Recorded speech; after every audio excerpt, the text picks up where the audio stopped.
Most transportation project construction is delivered by contractors. Transportation agencies are responsible for supervising the work and ensuring it is performed as agreed under the contract. But how might your role change if your project unearths contaminated soil that requires specialized disposal? Or what if your project begins to pose a significant environmental risk to a waterway?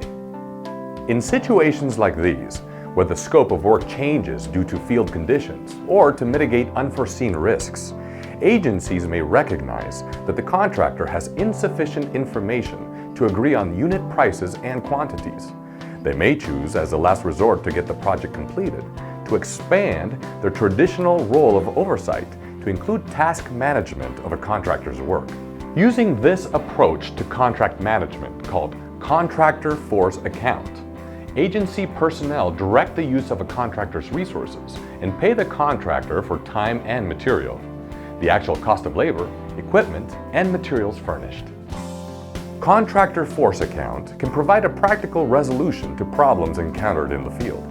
However, prior to its use, agencies working on federally funded transportation projects must develop an independent scope, schedule, and estimate of the work and obtain advance approval from the oversight agency. Furthermore, prior to making progress payments, agencies must also track the project activity and verify that it aligns with the contractor's accounting record. As we'll see, tracking does require additional time and effort. Let's look at a small project to signalize an intersection. This example will illustrate the appropriate use of the Contractor Force Account when developing the plans, specifications, and estimate package called PS&Es, and when developing change orders, as well as the method of tracking contractor activity. First, when developing the PS&E, agency personnel found they could not accurately estimate the project's specific needs for erosion and sediment control because other nearby projects will affect these needs. To account for the likelihood of additional erosion and sediment control costs during construction, the agency personnel develop an independent cost estimate to hold funds outside the contract and create an item of work that will be paid for as Contractor Force Account. In this case, the work is not a contract bid item, but payment will be made in accordance with the contract specifications for force account work. Then, as excavation progresses, the contractor exposes a leaking underground fuel storage tank and requests a change order to remove it. Because the agency and contractor do not know the extent of contaminated soil, they cannot negotiate the cost of removal. Therefore, as a final option, the agency and the contractor agree to use Contractor Force Account methods for this change order work. Our project to signalize an intersection now has two incidents of Contractor Force Account, one for erosion and sediment control, and the other to remove an underground storage tank. Contractor Force Account activity must be tracked in addition to the required quality assurance project inspection activity and material testing.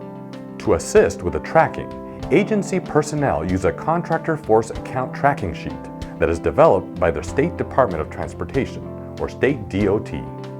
The tracking sheet provides space to record labor, equipment, and material quantities.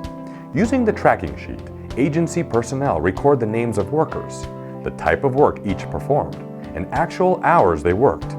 They also record the make, model, and size of equipment and materials used. Prior to paying the contractor for the work, agency personnel compare the contractor's invoice with the data on the tracking sheet and verify that the labor and material surcharges are reasonable. The Federal Highway Administration, the FHWA, requires that Federal Aid Project Administration include methods to track and verify records for Contractor Force Account activity. As you can see from our example, when using the Force Account payment method, your agency can expect additional time and effort to fulfill this contract administration responsibility.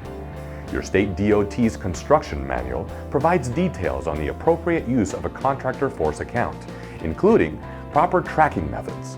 Review the construction manual to ensure you properly account for directed work on federal aid projects.